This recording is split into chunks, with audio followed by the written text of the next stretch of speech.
We will guide you through how to make your videos look brighter in Camtasia. Quick disclaimer, skipping a single step will affect your final result, so you need to follow this step-by-step guide carefully. If this guide helpful, don't forget to like and subscribe. First, don't forget to comment if you still need our help or want to ask something, and we will reach you as soon as possible. Second, double-click Camtasia to open the application and wait until the main workspace loads completely. Click New Project to create a new project.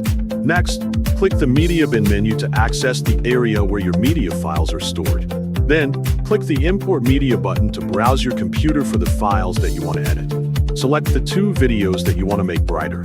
Click the Open button to continue importing them into the project.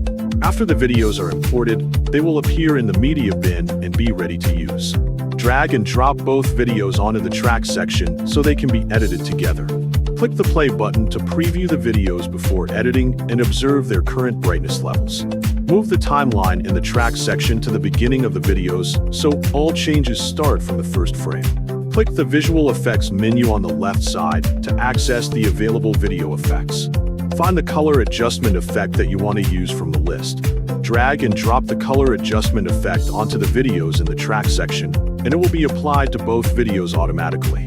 Click the Properties button on the right side to display the available effect settings. Find the Color Adjustment section where all color controls are located. Set all the color adjustment values to 0 so every setting returns to its default state. Check the preview to see the videos return to their original colors before making new adjustments. Next, increase the brightness value, for example to 15, to make the videos brighter without making them look unnatural. Adjust the contrast value, for example to 12. Then, set the saturation value to 15 to keep the colors balanced. If you are satisfied with the result, click the Play button to preview the final videos.